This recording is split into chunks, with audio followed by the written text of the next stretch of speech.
Yo guys, Theo here on Common Sense.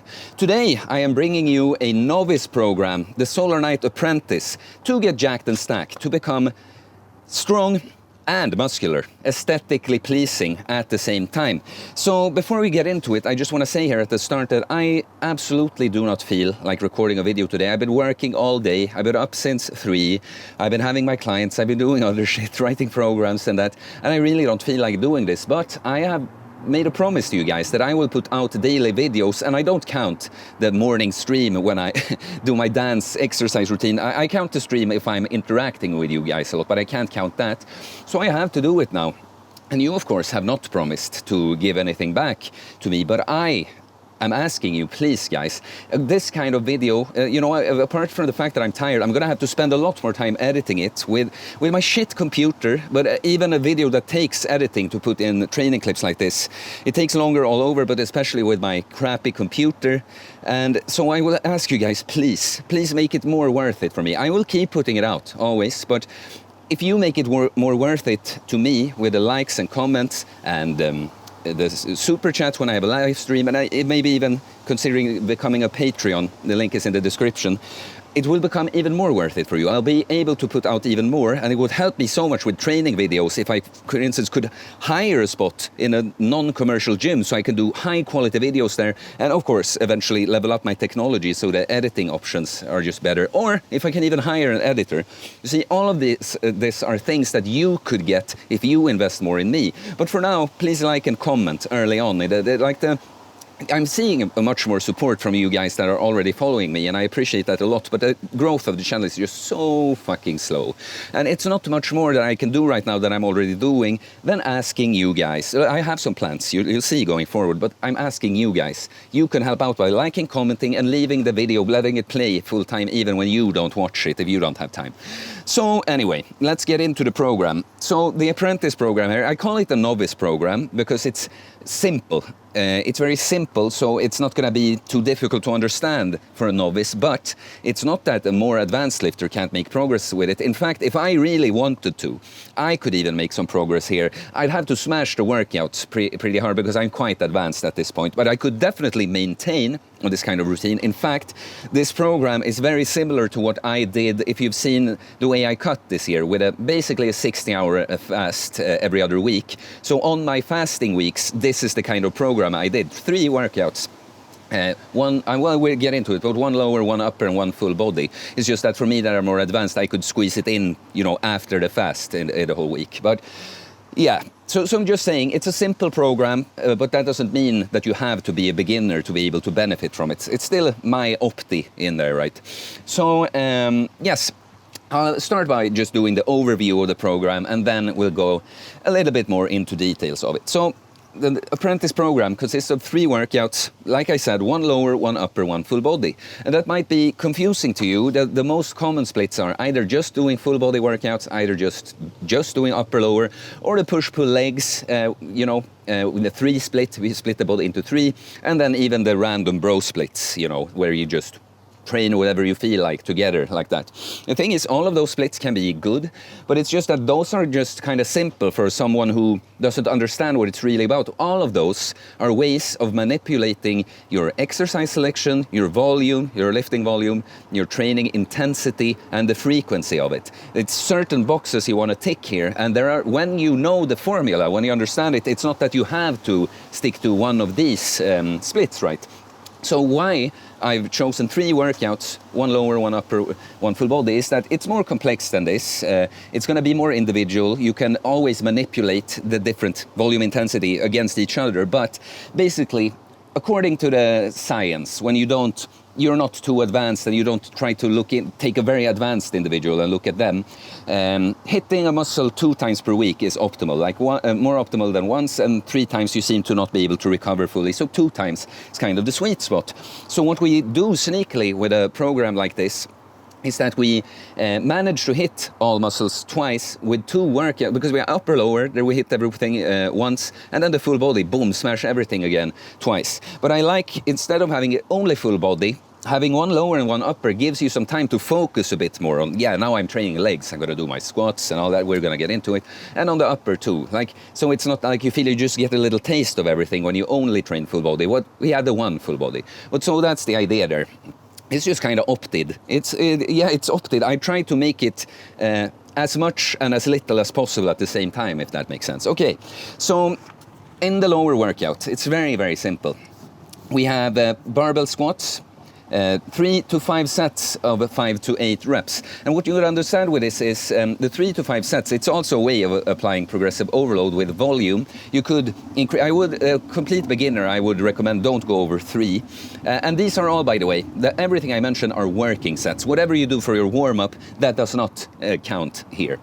So barbell squats, I put most of these exercises in a rep range that's going to be where strength and hypertrophy intersect a lot. Like, of course, hypertrophy is building muscle, if you don't know, but of course, muscle mass and strength correlates, but the more advanced you get, the more you can focus on one. You're going to see someone that looks smaller than me, but because they're specialized on some lifts, they're stronger than me, and vice versa. Someone that's bigger, but done the pure bodybuilding style and is weaker on some things. I go for a kind of a power building style where I will shift the focus slightly, but I always kind of try to do both. And so you will rarely see in my programs like sets of 3, lower than 5 reps. So the 5 to 8 rep range is kind of a sweet spot to be able to work on your strength and hypertrophy at the same time. So you're going to see that many of the exercises are like this. But so lower barbell squats, 3 to 5 sets of 5 to 8 reps.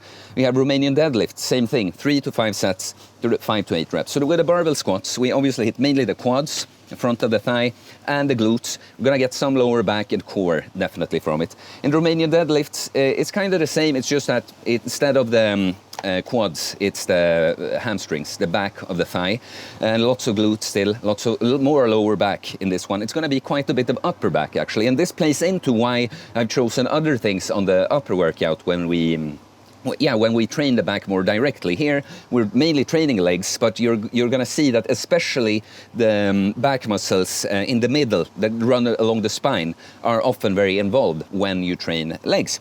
So this is the meat and potatoes of the lower workout. To be honest, just doing barbell squats and Romanian deadlift, especially for novice, that's going to be almost too much for them because it's such massive exercises, right? So then I'm just throwing in very simple leg extensions, 3 sets of 10 to 15, and leg curls, 3 sets of 10 to 15. I don't care if you do a seated or lying version. And then we have a calf press, I call it, 3 sets of 8 to 10.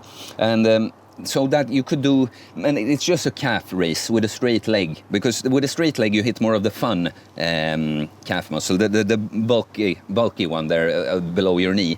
If you have a bent knee, you're going to hit the soleus that's below, which is good for athleticism and that, but we're going a lot for aesthetics and strength with this program. So I'm going to tell you right away, I guess, or the progression, how you apply the progression. Let's take that at the end when I've gone through the workouts, because they have similar structure anyway. So the upper workout, we have weighted chin-ups, 3 sets of 5 to 8. So what you got to understand is it's just something to work towards. Like eventually you will want to do the weighted version when you're strong enough. If you can't even do body weight, you just do them assisted somehow. I prefer with a band that assists you because it's more similar to it's better carryover to real chin-up. But you could do the assisted machine, or you could do negative reps that you just start here and try to slowly go down, you know. But this is going to be a great compound exercise for your lats and your biceps mainly. We'll always hit some mid-back too, but that's our focus there. Then we have the same thing here, weighted dips. So you start out in whatever version that works for you, but 3 to 5 sets of 5 to 8 reps. This is mainly the chest. It's going to hit the shoulder to some extent too, and of course a lot of triceps. And both of these, some core. I like they are more athletic than sitting in a machine or something, because you're going to have to stabilize to some extent with your core. And that's why you're going to see that I don't really put any like direct let's crunch or something like this, because barbell squats, Romanian deadlift, weighted chin-ups and dips, other exercises that we'll come to, there's a lot of core going on. But I'll talk about that a little bit later too. And then we have wide grip seal row, 4 sets of 10. And so this might not be available in your gym. You can build your own version, but it can also be a bit messy to do that. But why I want a wide grip, I want you, instead of the regular row, when you think more of pulling your elbow behind you like that, and it's often not a straight line. Here I want you to have a wide grip and actually pull it straight up. This is to put more focus on the mid-back and rear delt. And so it's a great exercise, the seal row, but if you don't have access to that, you could do it with dumbbells too, but just think the same thing. You could be bent over and do that. The reason we take the seal row is we're actually kind of spare the lower back of it. The lower back often have to work passively, isometrically, to just keep you upright. And the lower back is a precious recovery resource, as it can really be included whether you're training push, pull or legs. So yes, we're just giving it a break here. If you can't find a seal row at all, you could do a special version. I call it actually the seated row, the special edition. Instead of sitting and pulling like this again, you have some kind of wide grip, and instead of pulling your elbows there, you try to pull high with your elbows out. Gonna have a similar effect. The reason why I put some exercises always like an even number is because these exercises just make sense to keep repping out. You're gonna lose the final part of the range of motion so much faster on an exercise like that. So you might as well just rep out to, if you have 8 with full range of motion, you might as well just rep out the 2 last with not full. While, say, a squat, if you can't do full range of motion, then you're fucking stuck there, so that's why. Then we have the incline dumbbell press. So this is a 30-degree angle, 4 sets of 8 to 12. So this is gonna hit more upper chest and shoulders than the dip, just because of the angle. It's a freer motion too. Of course, some triceps is still involved. I mean, not much more to say for now. I'm gonna talk about the rep ranges and progression, all that, after I've gone through the entire program. Then we have the upright row, 4 sets of 10. Similar idea with a 10 that you can just keep going very easily. This is known as a dangerous exercise, which is ridiculous. Think of it like this. Everything that the mainstream says is dangerous positions or dangerous exercises, what it only means is that it can be an exposed, a weak position like that. So you're just smart in your approach to it. You don't go as heavy as you possibly can because it's a weak position. But if you strengthen yourself at a reasonable level of effort in a weak position, it's the opposite of dangerous, because if you strengthen a muscle and joint in the weakest position, what's going to happen with it in a strong position? Well, it's almost bulletproof, right? So I love upright rows. It's going to hit some of the arms here, but it's going to hit the mid-delt and the traps to some extent. And to me, my philosophy about shoulders is if you press a lot, the front delt is going to be very developed. If you pull a lot, the rear delt is going to be developed. The middle is the one I think you should put extra focus on. Then you might want to do something extra, depending on who you're for the others. But this is the one that really gets left out if you don't actively train it, while the other two can actually get stimulus, even when you're not thinking directly that you're training them, right? So yes, and then that's the meat and potatoes of the upper workout. If you smash this, and especially if you go with a high end, 5 sets on the first one, you're gonna be pretty much done. But it is okay to add some isolated exercise. So I just put some examples here of what I could have thrown in on this. So lying tricep extensions with a C-bar, you lie down, get a good stretch on the triceps, push it like that.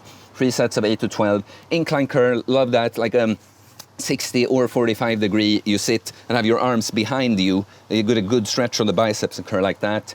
3 sets of 8 to 12 and a lateral raise, a little bit of more mid-delt, 3 sets of 10 to 15 like that. So we have the full body workout then.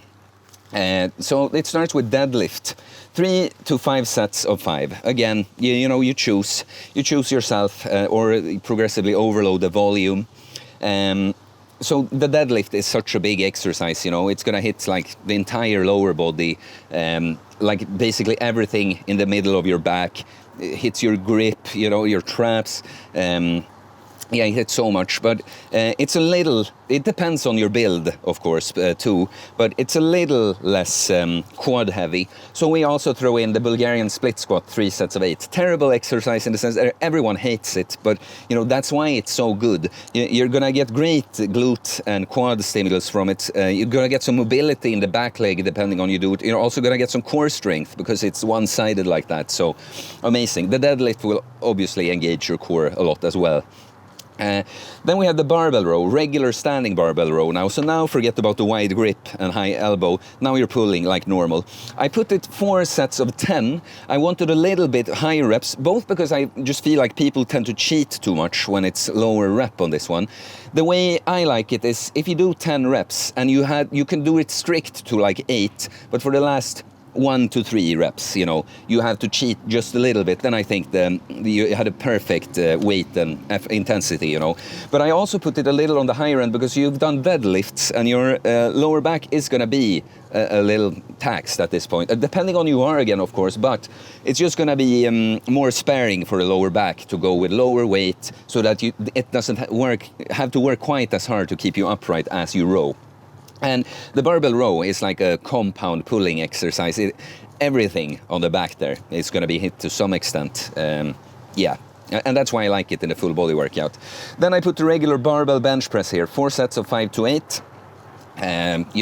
What is there to say really? Everyone knows the bench press, right? It's the chest. It's still always, all the presses are always shoulder and chest. It's just the angle. Basically, the higher up you come, the further up you focus. But they are always, cooperating. So this is just a big compound chest exercise and triceps again, but that's the main goal. Then I put a close grip lat pull down, 4 sets of 8 to 12.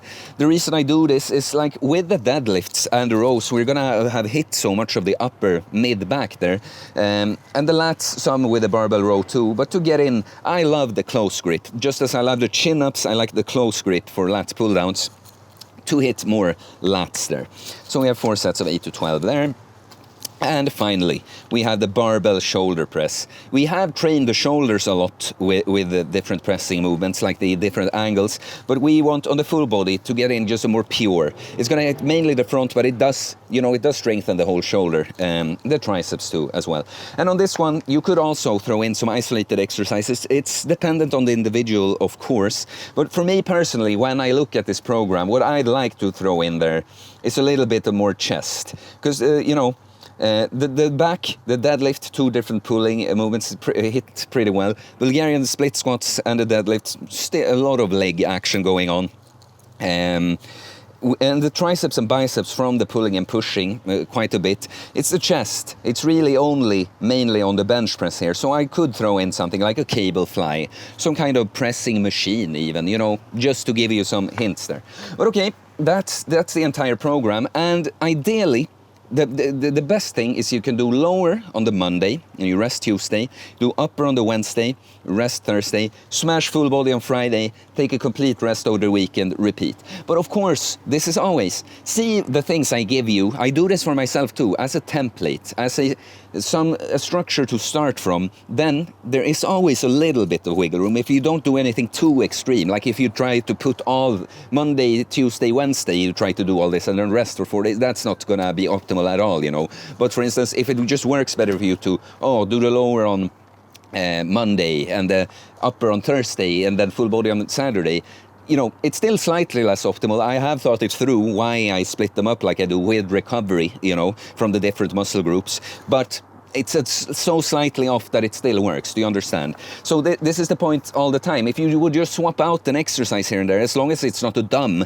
switch, say just, I can't do squats, I switch it for a leg press. I mean, I think the leg press isn't as good of an exercise overall, but, overall for the program, it's not going to be a huge difference, right? So, okay, so about the rep ranges here, let's take the 3 to 5 sets of 5 to 8. There are different ways. I don't work with RPE, percentages of 1 rep max or stuff like this. I just work with awareness, understanding that in order to make gains, progressive overload has to take place one way or another. Often not with frequency, but volume, intensity, and what is the last one? Well, volume and intensity really, but it could be raising the weight and doing the same amount of reps or doing more reps with the same weight. Do you understand? You just have to understand, am I doing more? Am I doing more? And as a novice, you should almost be able to do that every single day, but it's not, that you have to every workout, but the trend should very much be going upward. Maybe it's a little like there sometimes, but So for instance, barbell squat, Romanian deadlift, chin-ups, dips, several more exercises we have here in the 5 to 8 rep range. Think of it like this. You could either, if you like to take the sets hard, you know, you could do something like the squats. Let's say we do 4 sets, you know, and you hit 7 reps with your, say, 100 kilos, and then 6, and then 5, and then 5. Then, okay, you're within the rep range that we want to shoot for, but there is room for improvement with this weight, right? So maybe next time you come and you actually hit the 8 reps on the first, and then 7, and then 6, 6. Now you're very close. Like, you could consider raising the weight, or you could come the next time and now you just freaking nailed 8, 8, 8, 8. You nailed it. Now it's time to add weight to the bar, and then maybe you have to start over at like you hit 6 on your first, and then 5 on the other, and you gradually go up like that, right? Or you could start and just decide, I know this weight, if you start with a higher volume, you enjoy volume more than intensity. Like, okay, I know that, let's say, 60 kilos, I know for sure that it will be tough, but I know for sure that I'll be able to do my 5 sets of 5 on the squat with it, right? Then you can do that and just do the mini increases every time, because you've left yourself room to do this. So the next time you at a minimum you come and do 62.5, you most likely hit it. Then at some point you might run into a wall, but then you can do stuff that I generally like to have the same working weight for most working sets. But say that you get the 2 first sets with 5 reps, and then you just feel like, no way, I'm getting it there. You could either finish at even lower reps if you want to and try to hit off, you know, 5s next time. But you could also there, if you had 60 kilos and you did 2 sets of 5, I'm not going to be able to do again, go down to 55 and finish the rest of the sets. And then the next time you try to do more. Do you understand? So on the big exercises, you can see that you can either add weight or reps, or kind of think both at the same time. This, if you track the workout, you'll always be able to know how you're doing there, right? And I say generally, if you take your sets closer to failure, you'll get away with fewer sets. But it's not that one is better than the other. I personally, I do kind of, because I've trained so hard, I can still do quite high volume, but it's the intensity that really does it for me. So I generally keep the volume, for me, on the lower side while I smash it. While some people just enjoy keeping a little more in the tank and doing higher volume. And you can each, roam. There are many ways to roam, but Rome is still Rome, right? That's the point. Okay, and then on the leg workout specifically, actually, I put, for the leg extensions and leg curls, it's such isolated, not athletic exercises, because we've already done 2. These are pure muscle growth exercises. So I put 3 sets of 10 to 15, because I really want you to hit the weight where you take it to failure within this range. You might hit 14 on the first set, and then 12, and then 11. But then you don't have to start out like this, but I like to see you do a double drop set on the last set. This is something that definitely is responsible for a lot with my quad size, you know. So let's say you hit 11 sets on a weight with a leg extension.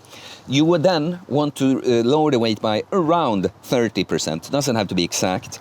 Then you most likely get around 3 to 4 more reps.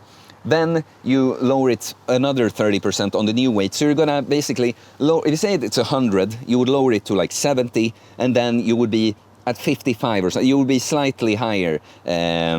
You would be slightly above half the starting weight on the last set. So that's something I'd like to see doing the leg extensions, leg curls. And by the way, you can do this on more exercise if you want to. I do it on some bigger, not legs, not squats and Romanian deadlifts, but weighted chin-ups and dips. I definitely drop the weight and rep out sometimes. But specifically in this program, this is what I like you to do. Same with a calf press. Did I go into how you can do it? You can do, I just want any exercise with a straight leg. So you could stand on a step with one leg, and do one at a time. Or you can sit in a leg press machine. The point is you want a good stretch though, good stretch on the calf. But on the last set, when you can't go full again, you can just rep out partials down in the stretch there. I built decent calves with 3 sets where I do exactly this at the end of my leg workouts, like 6 sets for calves per week. Now I probably have to add a bit more to keep growing, but I'm saying it can take you farther. So, yeah, and for many, we also have, the ones that I put specific, just an even number, it's because it's one of those where you lose the final part of the range of motion so much earlier that it just makes sense. Like, at an exercise, on an exercise like the squat, of course, if you can't do a full rep, you will get stuck. You literally can't finish it. But if it's something where you can't just pull it and all the way, you could keep pulling it, right? So you can think of it like that with all the even numbers. The last few reps probably should be a little short of full range of motion, at least on the later sets to come. And then on the exercise that I put 8 to 12, this is really where I think you should progress in reps within that rep range until you add weight. So with dumbbell presses, for instance, an exercise I have 8 to 12 here. Let's say we start with a pair of dumbbells where we hit like 10 reps on a first set, and then 9, 9, 8, you know, so we're somewhere in the middle to the lower end of the rep range, right?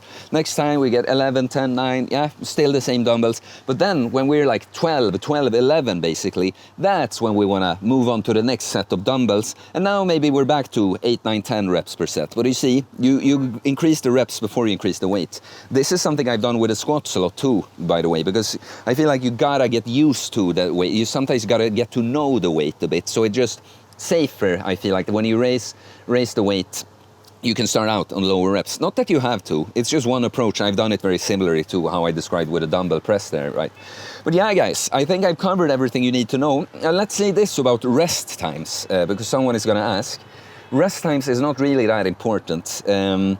Like, if anything, the longer the rest is better. Like, if the intensity in a set is there, you can't rest for too long. Like, the stimulus is already there. It's not gonna go away because you rest longer. It's more that you charge up your batteries to give more on the sets to come. So that's kind of a luxury in a sense. But of course, some people can't be in the gym the whole day. So I would generally say here, barbell squats, Romania deadlift, it depends on your intensity. But we're talking to novices now, so I would say 2 to 3 minutes. Seems like kind of long, but if you take a squat set to failure very close, it's too short even. So, you know, I'll say it's just to have something to go for. And on the very isolated exercise, like the leg extensions and leg curls, you could think 1 minute plus, like at least a minute. And on these like mid-tier exercises, let's say like a dumbbell press or like a lat pull down, I would say around 2 minutes there.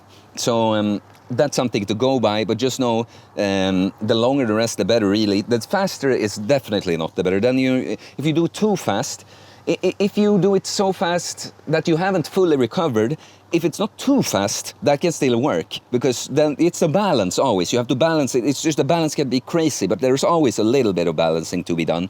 But if you do it way too fast, so you lose too many reps, then you're not even building muscle or strength. You're training some kind of endurance instead. But okay, guys, pretty much done with the video. Yeah, that's the Apprentice program of the Solar Knight. You can make progress with this for a long time, guys. Like, I've had clients in the gym and online on similar programs, and they kept making progress for a long time. And yeah, this is just time-saving wise. I've basically made an upper-lower split where you train both twice per week, 4 workouts, into 3 workouts. You know, it's opted. It's opted in that sense. Yeah, guys. Please let me know. Please let me know what you thought about this. Was it clear? How do you like this kind of video? Do you want to see more? Please comment and ask me about your individual tweaks you might want to make to the program and everything like this. Please tell me what kind of future training content you'd like to see. It is difficult, guys. There's gonna, right now, before you start supporting me big time and just more people come into the channel so it becomes bigger and more support in that way, these videos are high fucking effort for me. They will always be more effort, of course, than the random motivational monologue. But those, I want to tell you, by the way, just because I'm good at talking, don't think that me talking constantly without any breaks for half an hour here doesn't take a lot of energy for me, right? But yeah, these training videos, guys, you really have to show that you want them and support me. May that be financially for those who can, but comments and likes, that too. Because so many times when I ask you guys, or I just put, I feel like the response is like, is it even worth it to do all this effort? They don't care, you know. So please let me know that you care. And please comment anyway. All comments and likes help support the channel. It's very much appreciated. Please subscribe for more content about fitness, fasting, losing weight, building muscle, self-improvement, mental health, stoicism, philosophy, all that kind of cool shit, guys. All right. I will see you later. Peace.